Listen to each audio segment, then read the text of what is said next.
ঐতিহাসিক এক নির্বাচনে শেষ পর্যন্ত দেশের গণতন্ত্রেরই জয় হলো। সব জল্পনা কল্পনা আর রাজনৈতিক অনিশ্চয়তার মেঘ কাটিয়ে শেষ হলো ত্রয়োদশ জাতীয় সংসদ ও সংবিধান সংশোধনের লক্ষ্যে গণভোট।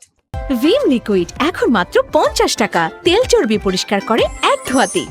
বৃহস্পতিবার 12 ফেব্রুয়ারি সকাল 7:30 থেকে বিরতিহীনভাবে বিকেল 4:30 পর্যন্ত চলে এই মহাযজ্ঞ। বড় ধরনের কোনো অপ্রীতিকর ঘটনা ছাড়াই 299টি সংসদীয় আসনে দেশের 42,000-এরও বেশি কেন্দ্রে একযোগে ভোট দিয়েছেন ভোটাররা। সর্বশেষ প্রাপ্ত তথ্য অনুযায়ী 2/3 আসন নিয়ে সরকার গঠনের দিকে এগিয়ে রয়েছে বিএনপি জোট। সংবিধান অনুযায়ী এই ক্ষমতা হস্তান্তর প্রক্রিয়া বা নতুন সরকার গঠনের শুরুটা হবে নবনির্বাচিত সদস্যদের শপথ গ্রহণের মাধ্যমে। তবে এই শপথের প্রক্রিয়া নিয়েও এবার তৈরি হয়েছে কিছুটা অনিশ্চয়তা।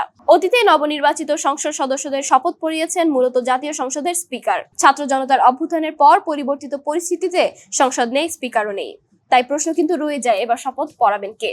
সংবিধানের 148 অনুচ্ছেদে বলা হয়েছে, সংসদ সদস্যদের সাধারণ নির্বাচনের ফলাফল সরকারি গেজেটে প্রজ্ঞাপিত হইবার তারিখ হইতে পরবর্তী 3 দিনের মধ্যে এই সংবিধানের অধীন এতদুদ্দেশ্যে নির্দিষ্ট ব্যক্তি বা তদুদ্দেশ্যে অনুরূপ ব্যক্তি কর্তৃক নির্ধারিত অন্য কোনো ব্যক্তি যে কোনো কারণে নির্বাচিত সদস্যদের শপথ পাঠ পরিচালনা করিতে ব্যর্থ হইলে বা না করিলে প্রধান নির্বাচন কমিশনার উহার পরবর্তী 3 দিনের মধ্যে উক্ত শপথ পাঠ পরিচালনা করিবেন, যেন এই সংবিধানের অধীন তিনি ইহার জন্য নির্দিষ্ট ব্যক্তি।